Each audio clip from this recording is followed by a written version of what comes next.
ter me invitado para esta participação. Uma participação muito importante para nós, especialmente pela condução do trabalho pelo Dr. Peñalosa. Y sobre todo... Perdón, profesor.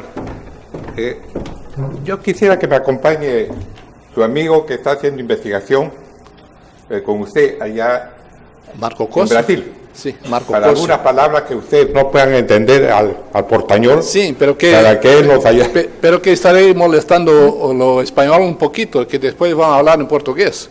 No sé si aprenderão alguma coisa de aptitude física, de educação física, pero que de português garanto que sim. É que está acá um aluno que tenho, que é acá de Peru, Marco Cosio Bolaños, que é de Arequipa, que estamos juntos há mais que 10 anos.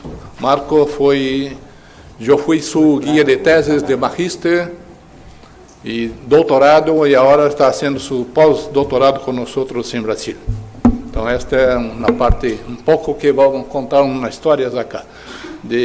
Sou, sim, um professor de educação física. Mas o que ocorre com a educação física em Brasil? A educação física em Brasil está ubicada na área da saúde. Nós, educação física, somos profissionais em educação física. Há um conselho, como há conselho de medicina, de psicologia, de nutrição. Nós temos um conselho nacional e conselhos regionais que nos acompanham em toda a atividade que hacemos, quer seja em classes de educação física, em escolas, ou então em trabalho de educação física, como atividade física, em clube, em ginásio, qualquer que seja. E isto foi uma distinção muito forte para nós. Isto ocorreu a partir do ano 1998. E aí que se cambiou muito na parte de educação física. Todo que falava acá, os doutores, né, na parte de cardiologia, na parte de hepática, qualquer que seja. Nós em Brasil trabalhamos junto com os médicos, com nutricionistas, com psicólogos, enfim, com fisioterapeutas. Então, esta parte é feita juntos. Então, se um doutor atende a um ninho no seu consultório ou numa unidade básica de saúde, e se esse ninho necessita fazer atividade física, le encaminha a um profissional de educação física, que está junto, incluso em unidade básica de saúde. Então, isso é uma distinção muito forte. Um pouco diferente acá em Peru. Acá em Peru, a educação física está ubicada na área de humanidades. E acá se formam professores de educação física. E que se cuidam muito mais de classes de educação física em escolas. Um pouco diferente de nós. Então, isso é uma distinção muito grande. E de que vamos falar acá? Vamos falar um pouco de conceitos. Um pouco do que havia falado o doutor antes, de volume máximo de oxígeno e por aí. E como trabalhamos estes temas todos em Brasil? Em Brasil, eu sou um professor de uma Universidade Estatal de Campinas, é a universidade oficial do governo do Estado de São Paulo, que são 3 universidades. A Universidade de São Paulo, USP, a Universidade de Campinas, Unicamp, e outra universidade, Unesp, que é outra universidade presente em todo o estado de São Paulo. Onde se queda a Unicamp? Na cidade de Campinas, que está cerca de São Paulo, a cerca de 100 quilômetros. E que hacemos dentro da universidade? Não só classes para pré-grado. Estamos juntos num programa de pós-grado. Este programa de pós-grado, ali que hacíamos as orientações de pós-grado, de magíster, de doutorado, de pós-doutorado, com publicações que temos que fazer. Em Brasil, para se pertencer a um programa de pós-grado, temos que ter um número alto de publicações, senão estamos fora do programa. Então, não é qualquer professor, agora me permite, vou falar em português, despacito. Não é qualquer professor que pertence ao quadro de professores de pós-graduação. É preciso ter investigação. e fazer publicações. E publicações em revistas indexadas, em revistas de alta penetração na sociedade acadêmica. Isso é o que ocorre no mundo todo. É o que me parece, aqui no Peru, caminha nessa direção. Isso é muito importante. Ojalá, né, doutora? Então, este é o que, a área que estou, que faço investigação, biodinámica do movimento de deporte. E a linha de investigação que estou involucrado, que é dinâmica de treinamento deportivo, de la iniciação aos processos de treinamento. Então, trabalho com niños, adolescentes e adultos. Pero que o trabalho que mais faço com niños e adolescentes. Incluso niños que fazem atividade física em escola. Ou então, niños que fazem treinamento deportivo em clube. Então, esta é a parte que estou envolvido em Brasil. Para hoje, estaremos falando um pouco destes temas que aí estão. Muitos já falamos acá. Então, um primeiro tema, a questão conceitual de capacidade aeróbica. Então, a capacidade aeróbica, né, tem algumas distinções. Então, um metabolismo energético, predominantemente aeróbico ou anaeróbico. Se for anaeróbico, há duas condições, pode ser alático ou lático. O que representa metabolismo aeróbico?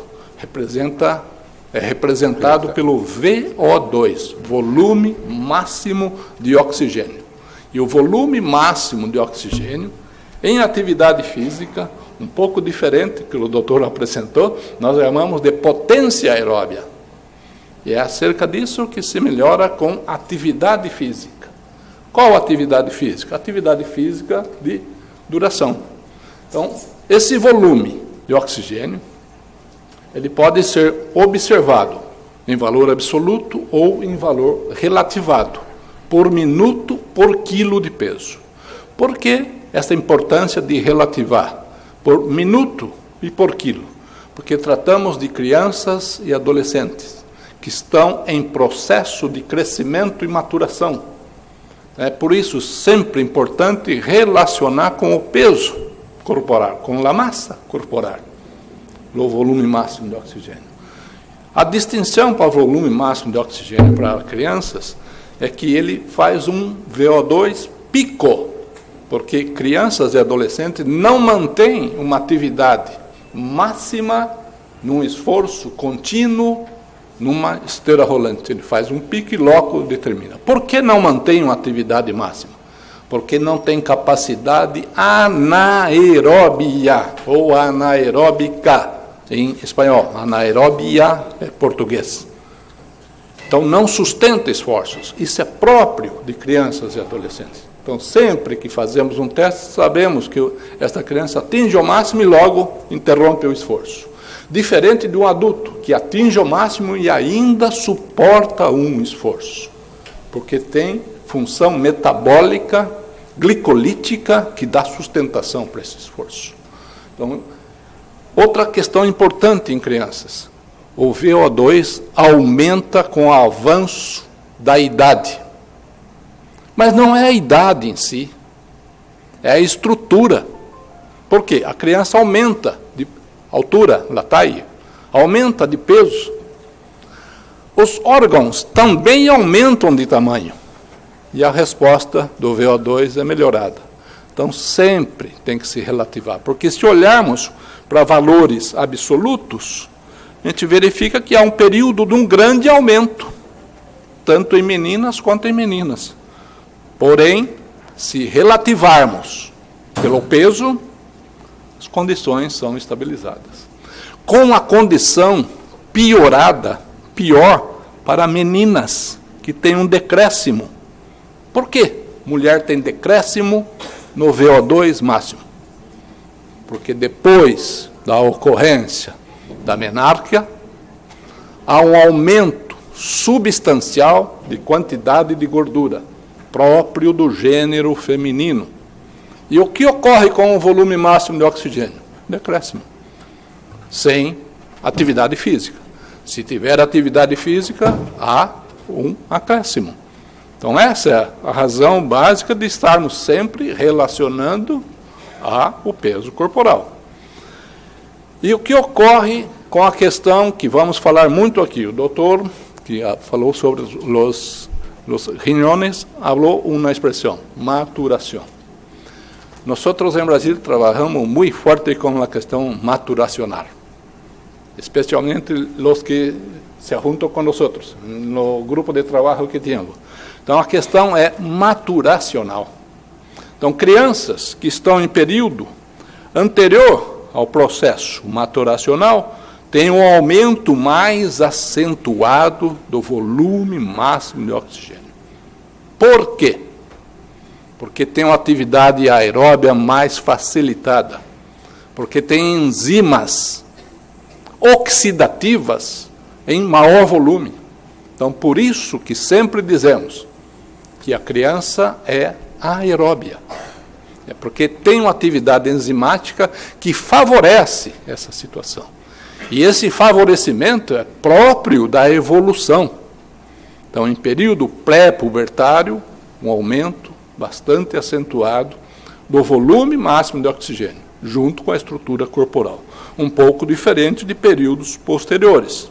Então, outra questão, que já foi abordado anteriormente, genético. Volume máximo de oxigênio tem uma função genética muito forte. Melhora-se com atividade física o VO2? Sim, com atividade física melhora. Mas tem pessoas que têm indicadores mais altos. E isso que nos distingue. Agora, o que é essa parte genética? Já foi abordado pelo doutor. São atividades enzimáticas que favorecerão esse processo. Isso é dote genético. Senão seríamos todos iguais. E não somos. Somos diferentes. Então, a parte genética é uma parte muito importante. Então, o VO2 é muito dependente do genótipo. E não tanto do fenótipo, não tanto do ambiente. Mas só o genótipo não dá conta. É preciso ter atividade física também. Especialmente nas idades iniciais. Por quê? Porque nós temos que um nível inicial de atividade física baixo, se não for praticado, ele é mantido. E depois, à frente, mesmo que venha a praticar atividade física, quando adulto, vai ter dificuldade nesse aumento. Porque o estímulo deveria ser dado nas idades iniciais. Os maiores volumes de VO2 se dão em períodos de duração de atividade de 8 a 18 meses. Então, por quê? Aí é o papel do professor de educação física. Periodicamente, trocar os exercícios, ajustar as cargas de atividade. Então, começar, como já foi falado aqui antes, com atividades mais baixas, mais lentas, e à medida que vai melhorando, aumenta-se a atividade física. Então, esse é o controle do profissional de educação física. E usa-se de diferentes exercícios, não só a corrida, não só a natação. Então, tem diferentes estratégias de atividade física para se chegar no mesmo benefício, melhoria do VO2. Então, não uma única estratégia. Então, não sei qual é o pensamento de vocês, mas quando se fala de volume máximo de oxigênio, muito se pensa em corrida. Não, corrida é um exercício. E é o mais simples deles. Existem diferentes outros. O doutor já abordou aqui antes. O excesso também é prejudicial. Claro, não se vai fazer uma criança correr 3 horas ao redor de uma pista, de uma cancha de atletismo. Jamais. Não. É uma atividade necessária, porém, com aumento nos recursos dessa atividade que vamos falar mais à frente. Porque esse nível inicial de condicionamento também é favorecido. Então, se tem um nível inicial mais baixo, praticando atividade física, se aumenta esse nível. Se tem um nível mais alto, mantém esse nível mais alto com atividade física. E a especificidade da atividade física. Atividade física tem que ser específica. Duração das sessões. Durações superiores a 30 minutos. Mas como que se chega a 30 minutos? Começando com 1 minuto, com 2, com 3, com 4. Os benefícios mais acentuados são em atividades superiores a 30 minutos. Mas é preciso chegar aos 30 minutos. E depois, qual é a frequência dos exercícios na semana? Depois, qual é a intensidade do exercício? E depois, qual é a duração desse programa de atividade física? Então, essas são as variáveis que o professor de educação física ou o profissional de educação física trabalha. Então, por exemplo, níveis de atividade física inferiores a 30 minutos têm melhorias menores. Níveis de atividade física superiores a 30 minutos têm níveis maiores. Quer dizer, agora, é preciso ter procedimento pedagógico, metodológico, para se chegar aos 30 minutos. E depois, menos que 3 vezes por semana, adaptações mais baixas. Entre 3 e 4, mais altas ainda. Acima de 4, também adaptações. Mas como que se chega a realizar atividade física 3 vezes por semana? Começando por 1 vez por semana. No mês seguinte, 2 vezes. E assim vai progredindo. E sempre com um controle do profissional da educação física e dos profissionais nessa equipe multidisciplinar. Então, essa é uma situação que estamos envolvidos. Outra situação já abordada aqui. A intensidade do exercício. Então, intensidades menores que 80% do batimento cardíaco produz pouca adaptação. Entre 80% e 100% adaptações mais elevadas. Então, um referencial é batimento cardíaco. O referencial mais simples. E a duração da atividade. Até 6 meses na mesma intensidade. Depois se faz troca dessas atividades. E o que ocorre para que o organismo se adapte? Mudança em atividade enzimática, basicamente. Então, essas são as enzimas que serão produzidas, aumentadas, frente ao exercício praticado. Principalmente as enzimas de cunho oxidativos. E depois, mais à frente, as enzimas de cunho glicolítico, que dão sustentação para esforços anaeróbios. Então, o que deve uma criança fazer inicialmente? Atividade física aeróbica, do ponto de vista metabólico. Do ponto de vista conceitual, entre capacidade e habilidade motora, que são 2 distinções, deve ser feita atividades de habilidade motora, de aprendizagem de movimentos, mas como conceito da duração do esforço, predomínio de metabolismo aeróbio. E mais à frente, predomínio de metabolismo anaeróbio. Aí já se está envolvendo com treinamento. Então, veja, uma questão é falarmos de atividade física e outra questão é falarmos de treinamento esportivo.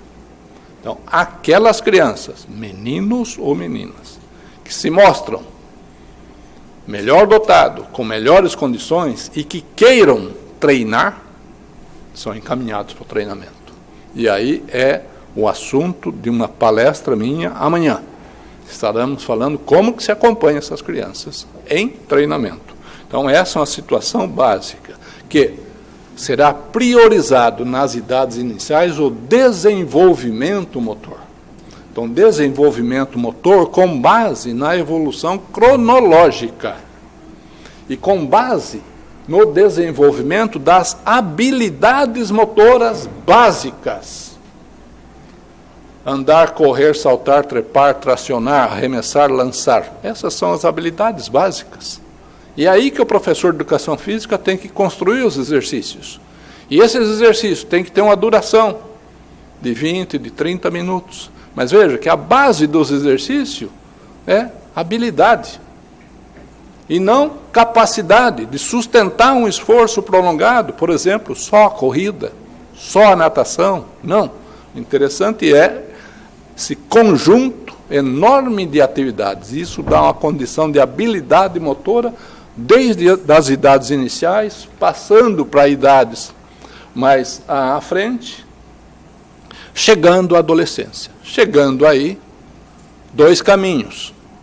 Continua-se fazendo atividade física como melhoria e manutenção de condição de saúde, ou se vai para treinamento esportivo, se tiver dotação para treinamento de competição. Então, essa é a distinção que trabalhamos bastante nisso. E aí, sim, vamos para um conceito mais ampliado, que é isso que estamos dizendo, o conceito da aptidão física. Ser apto fisicamente. Por que criança tem que fazer atividade física? Para ter uma aptidão física melhor, para se relacionar melhor com o ambiente, para avançar em diversas questões. Hoje, as investigações estão ao ponto de relacionar melhoria na aptidão física e melhoria na cognição, na aprendizagem das outras habilidades intelectuais que temos. Isso é muito favorecido. Então, esses são os níveis que estamos envolvidos nas questões. Então, agora, o que é aptidão física? Ela pode estar relacionada à saúde ou pode estar relacionada ao rendimento. E os componentes dela são esses: antropometria, composição corporal, flexibilidade, velocidade, agilidade. E como que isso se relaciona? Dessa maneira. Então, algumas delas estão relacionadas ao rendimento. Outras estão relacionadas à saúde. Em idades iniciais, a aptidão física relacionada à saúde. Mais à frente, se for para treinamento esportivo, aptidão física relacionada ao rendimento. E aí, o assunto de amanhã é esse. Então, quem é o jovem atleta? É aquele que treina. É aquele que está em período de crescimento e de maturação. E que sofre adaptações e que melhora o seu rendimento. E isso, então, é uma perspectiva biológica para a atividade física no tocante a treinamento. Assunto de amanhã. E continuando para hoje, quem é, portanto, esse jovem atleta? Está dentro de um desenvolvimento físico. Está em processo de crescimento. Está em processo de maturação. E essas variáveis se interrelacionam. E que nome damos, que nome colocamos nessa criança? Jovem atleta. Esse é o jovem atleta. Quer dizer, quais são os campos de conhecimento que devem ser dominados pelo profissional de educação física? Crescimento físico, maturação biológica e desempenho motor. Para daí sim passar para o treinamento. Então, daí, o rendimento anaeróbio, lá à frente, de ninhos e adolescentes, tem a ver com questão metabólica, tem a ver com VO2. Então, a gente tem melhorias na corrida. Melhoria na corrida saindo parado, que nós chamamos de aceleração. Melhorias na corrida já em deslocamento, que chamamos de velocidade máxima. Então, acompanha-se aí o desenvolvimento dessas variáveis de velocidade, usando o exercício da corrida. Por quê? Porque capacidade anaeróbia, ela vai ocorrer mais à frente. Ela é dependente do processo maturacional. Tanto o menino quanto a menina vai ter uma capacidade anaeróbia depois da ocorrência da maturação. Acompanhamos maturação também. Então, aí sim, então nós temos uma troca do VO2 em relação à idade. E períodos sensíveis para essas trocas. Então, nós temos idades importantes, mas essas idades cronológicas têm razão, têm relação direta com idade biológica. Maturação. É preciso ter domínio de maturação. Então, esses são os indicadores das corridas. Mesma situação para processo aeróbico e anaeróbico. Então, nós temos velocidade de corrida, níveis mais baixos de testosteronas, principalmente no gênero masculino, e depois da ocorrência da maturação, níveis mais altos. E é essa a expressão disso, especialmente pela maturação, onde temos as melhores expressões. Força. Foi feita uma pergunta aqui por uma colega nutricionista de um suplemento que muito se utiliza em academias, na busca de hipertrofia. Para que buscar hipertrofia em idades baixas? Não há necessidade. Quer dizer, só que há uma questão da imagem corporal. Todos querem ter uma imagem, principalmente os meninos, uma imagem corporal, mas mais musculoso. Há uma questão da sociedade que cobra muito isso. E ele lança a mão de alguns ergogênicos que vão lhe trazer mal. Qual é o profissional que está ali junto? Educação física. É esse profissional que tem que estar ali sabendo. É o profissional da nutrição que deve estar orientando essa família desse jovem que está se utilizando de um ergogênico que vai lhe trazer mal. Então, é esperar o processo maturacional. Muitas vezes na academia se pergunta: com quantos anos posso fazer musculação? A resposta mais simples: depois dos 14 anos. Mas não é cronologia. Nós não somos iguais. É maturação. Como que se acompanha a maturação? Acompanhando o processo maturacional. São outros indicadores. Aí sim você tem a condição. E, no caso de atividade desportiva, não é a hipertrofia, é o rendimento na atividade. E esse rendimento tem que ser acompanhado. Ano a ano, mês a mês. Esses acompanhamentos são feitos através de teste e através de medidas antropométricas. Teste de velocidade, usando exercício de salto, diferentes formas de se acompanhar essa evolução. Mas a base para esse acompanhamento é maturação, mesmo em escolares. Então, falando um pouco das investigações que tenho, né? Também a flexibilidade. Falando um pouco das investigações que tenho, buscamos sempre juntar os conceitos da aptidão física e a sua aplicabilidade, com a base biológica para isso. E, sobre isso, temos uma publicação da semana passada, de um trabalho feito em Arequipa, em 2001, que foi comparado com outro trabalho em 2015, né, Marco? E esta é uma publicação da semana passada, envolvendo escolares aqui do Peru, da região da cidade de Arequipa. Este é um trabalho que está involucrado acá só a parte de antropometria. Há uma outra parte que é de apetito física, vai sair num outro trabalho mais adelante, porque não era possível os dois temas no mesmo trabalho. Havia uma restrição de horas para a publicação, por isso que dividimos em dois. Então, mira, isto estão sendo acá em Peru, pelas pessoas que foram ao Brasil estudar com nós outros, e estão vindo acá desenvolver os estudos acá. O mesmo há no Brasil, incluso quando há investigações com jogadores, com atletas, jovens atletas, que são com futebol, com atletismo, com natação, tenho diversas partes. E que aplicamos ali? Conceitos de biológico. De que parte da biologia? Envolvendo medidas antropométricas e envolvendo maturação biológica. Pero que trabalhamos sempre junto com uma equipe multidisciplinar. E aí, trabalhos conjuntos, e é isso que vamos em frente. Então, o que observamos nessa tendência de estudo? Que há um aumento em lo peso muito alto. Mira que essa parte acá se refere a 2015. Os outros a 2001. Então, há uma tendência de um peso corporal mais elevado, tanto nos meninos quanto nas meninas. E há um aumento também na taille, mais pronunciado nos meninos. pero que também há aumento nas circunferências, muito alto. E isso é indicador de obesidade.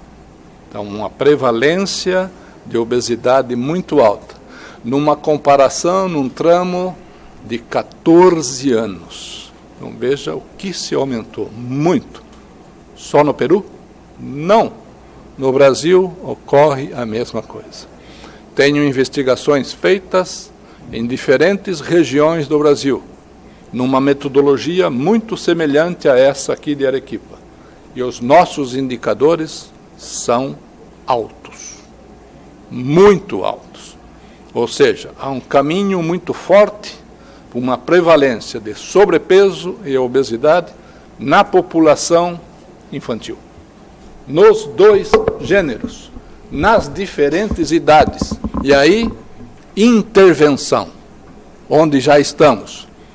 As nossas municipalidades, prefeitura para nós outros, já estão com projetos de intervenção. Os clubes de associações, projeto de intervenção, para se tentar detener um pouco este grande aumento de obesidade. E esse trabalho é um trabalho conjunto, não só de educação física, não.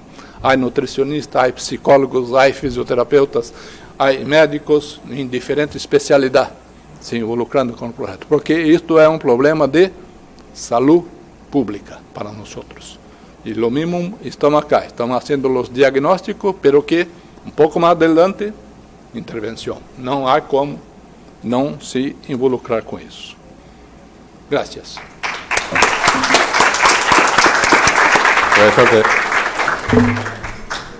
Voy a hacer una pregunta para que levanten la mano, a igual como hizo el doctor Morales. ¿Quiénes de ustedes han vivido, han nacido o su familia es de una altitud de 3.200 para arriba aquí en el Perú? Hay varios. Ayer comentaba, usted sabe,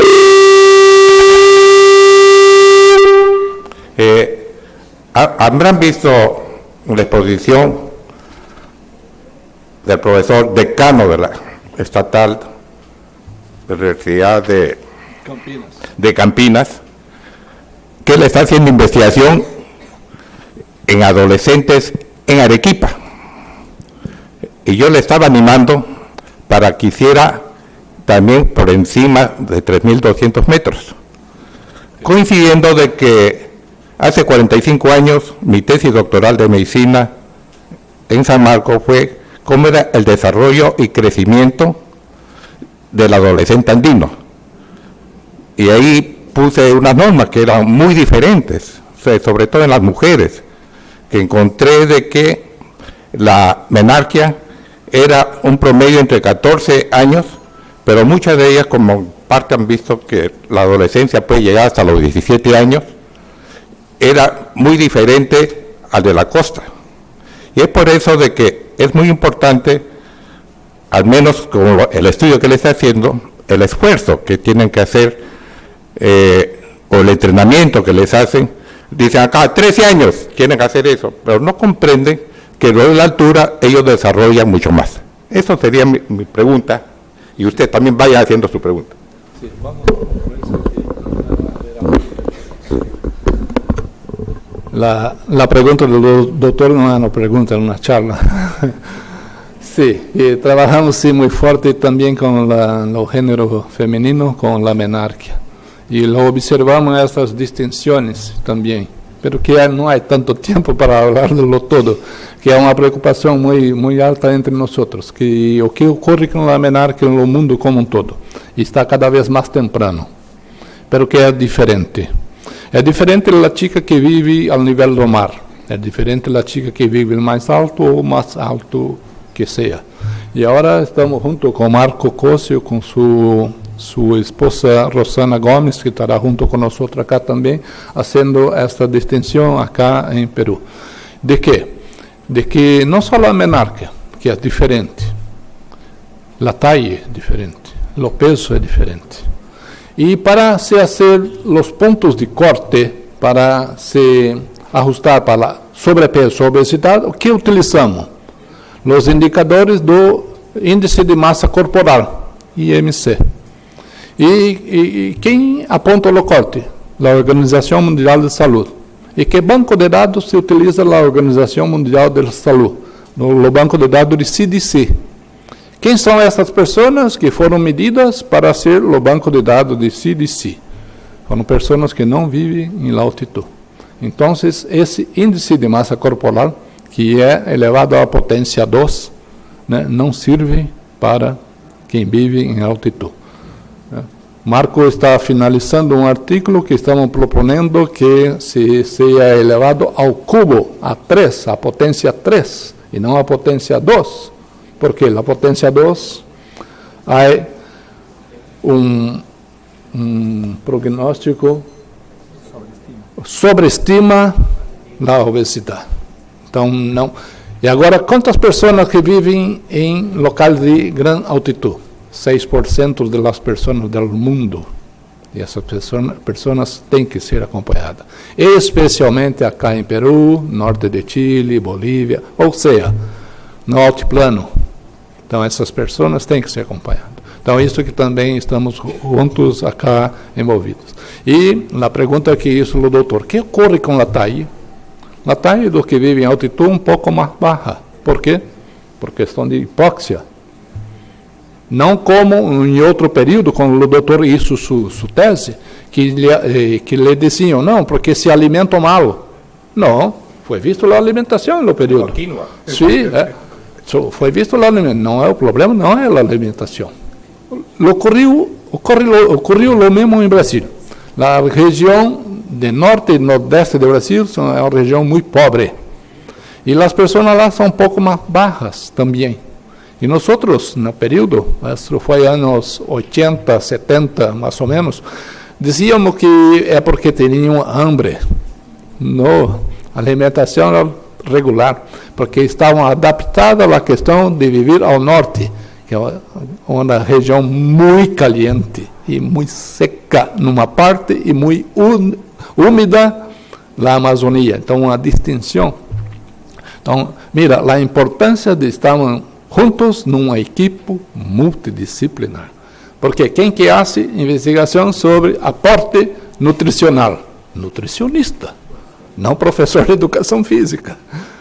Quem faz investigação acerca de doenças? Médico, não professor de educação física. Então, isso que é muito importante. Então, lá está aí, de ninhos e ninhas que vivem em altitude um pouco mais baixa por questão de hipóxia, pela rarefação da pressão atmosférica, e não por rarefação de ar. Como se dizia antes, tem menos oxigênio. Não tem menos, tem uma pressão de ar menor. Então, a oferta menor de oxigênio. Isso leva a uma adaptação, nos conduz a uma adaptação para a TAI, porém, uma adaptação diferente para peso. Uma adaptação diferente para a quantidade de grasa, qualquer que seja a medição que se faça. María Isabel, quisiera hacer un comentario, tú también, que has trabajado sobre crecimiento y desarrollo.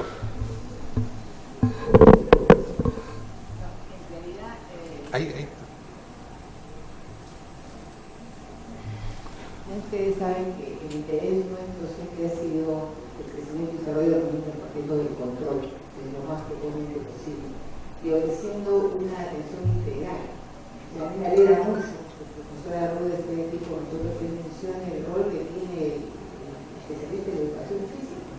Nosotros hemos, como ustedes conocen, acá en la asociación involucrado, no solamente a los médicos y los tecnólogos, sino también a los especialistas, a los psicólogos y a los personal de enfermería. Tratamos siempre de que este tipo de cosas se puedan ofrecer. Y en cuanto al crecimiento y desarrollo, bueno, ahí sabemos que tenemos diferencias regionales muy marcadas, y esas cosas son las que quisiéramos que nosotros los motiváramos con este tipo de situaciones para que los estudien, los comenten y traten de hacer equipo de investigación. Yo creo que el profesor Arruda también puede ofrecer oportunidades para que la gente vaya a cabinas y se hagan trabajos colaborativos a distancia o presencial, como quiera.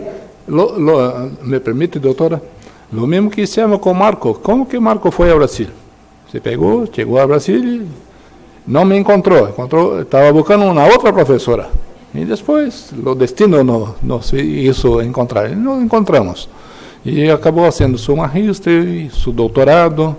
Y ahora está con pós-doutorado y tiene una parte de publicación muy alta nosotros tenemos.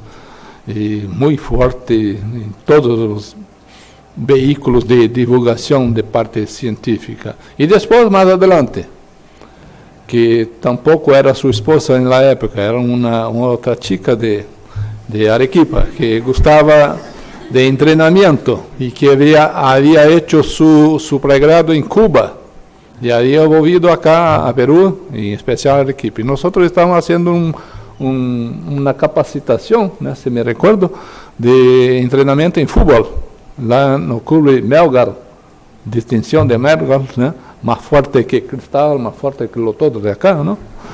Y no Melgar, y Rosana se aproximó. Miguel, me gustaría ser magíster en Brasil, ¿cómo lo hago?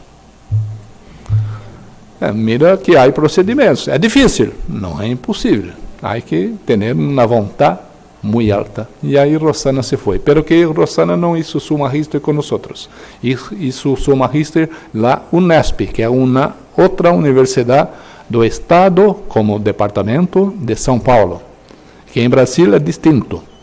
La Unión, la Federación, tem universidades federales. Cada uno de los departamentos que hablamos estados tem universidades estatales. E há ciudad, municipalidade, que tem universidades municipais. Então, essa é uma distinção que temos.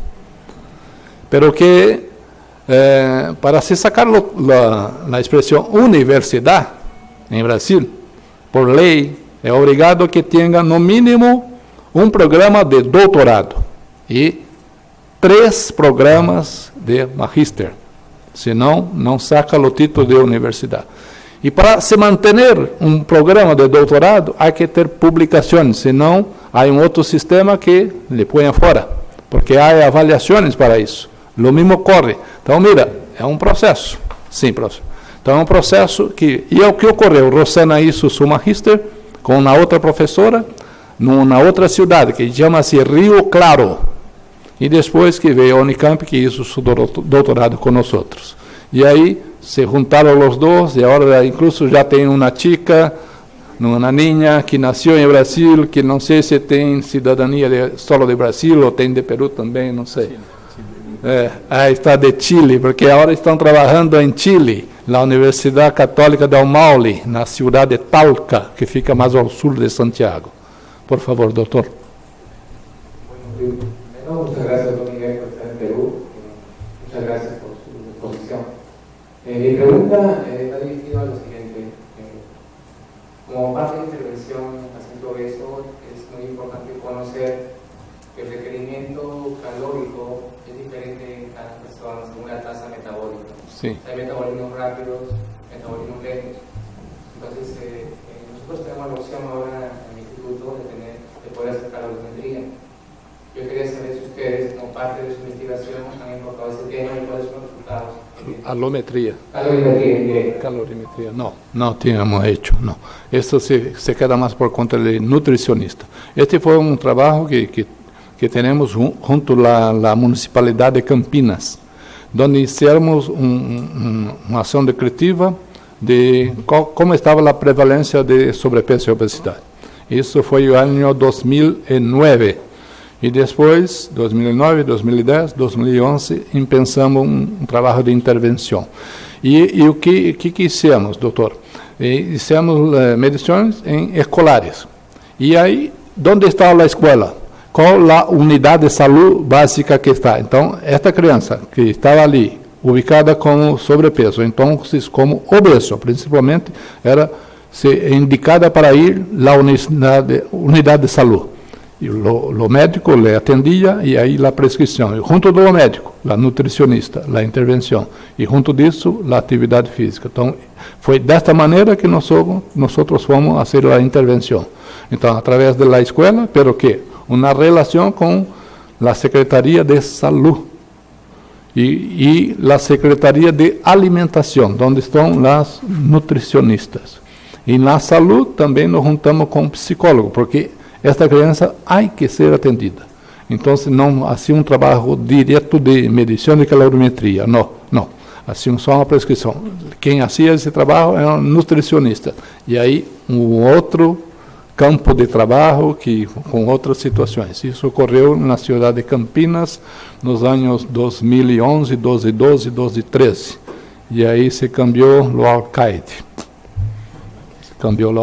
Como ocorre em toda a Sudamérica, aí se cambiou o programa. Pero que agora tivemos uma eleição, agora em outubro, de cambio de alcaide. Há uma promessa do alcaide que está vindo de reativarmos este programa em Campinas. E aqui estamos observando, a maioria das cidades mais pequenas do que Campinas é uma cidade que tem quase 2 milhões de pessoas. Campinas, São Paulo tem 15 milhões de pessoas. Né? Outras cidades mais chiquititas estão dentro de sua Secretaria de Educação, onde está a Educação Física, e a Secretaria de Saúde, programas de intervenção em muitas cidades. Com qual base? Com base de dados de Campinas, que nós dissemos a assessoria para o desenvolvimento deste trabalho. Bueno, era hasta las 3:15. Una pregunta más y terminamos.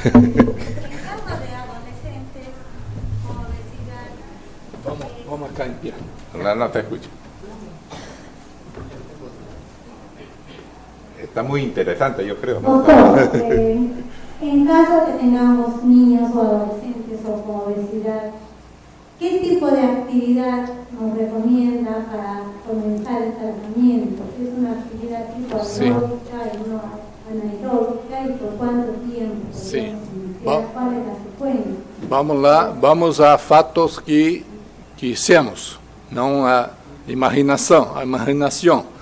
Fizemos neste projeto com a Prefeitura de Campinas, essas crianças, meninos, né, niños para nós, meninas, que é uma outra expressão para você, mas meninas, não está saindo? Ayuda. Está um pouco baixo acá. O micrófono estava. Agora melhor. Tanto para niños ou niñas, né? Uma broma de meninas. Né? A atividade física que pensamos a ser aeróbica, com 10 minutos de duração. 10 minutos. 10 minutos, não mais. Duas vezes por semana. Assim que foram elaborando 15 minutos, 20, chegamos ao 30. 2 vezes, vamos a 3 vezes por semana. Por que 3 vezes? Porque essas crianças que estavam com obesidade, elas não faziam aula de educação física. Elas faziam uma atividade com a professora de educação física dentro da escola, no momento da aula de educação física. Porque na aula de educação física, não. Elas são excluídas, são segregadas. Ninguém aceita num grupo de crianças aquele ou aquela que tem obesidade. A obesidade tem uma questão psicológica, ela é excluída na escola. Se vai fazer um jogo de voleibol, ninguém escolhe o obeso. Então, o que foi preciso? Montar atividade física para essas coisas. Qual a base da atividade física? Aeróbica. Então, não era atividade de caminhada ou de corrida. Era um jogo de voleibol com o princípio aeróbico. Era um jogo de jogos lúdicos, que temos muito em educação física, com o princípio aeróbico. Então, essa criança foi praticando, foi melhorando, não que resolveu a obesidade, que se ficou assim fraquito. Não. Pelo menos não avançou. Então, a grande resposta que buscávamos não era diminuir, era pelo menos não avançar. E tivemos essa resposta. Ao redor de 37% Porque tem outro problema que já foi aqui falado: aderência à atividade física. É muito difícil, especialmente crianças. Adulto entende, tem problema com diabetes, com problemas de pressão arterial. Adulto tem uma aderência mais forte. Criança, não. E depende do quê? Da estratégia do professor de educação física. Se ele fizer na sua atividade só caminhada, não fica um, porque é muito pobre em chamada para aderência. Aí entramos, então, com diferentes atividades, mas não de cunho anaeróbico, só de cunho aeróbico.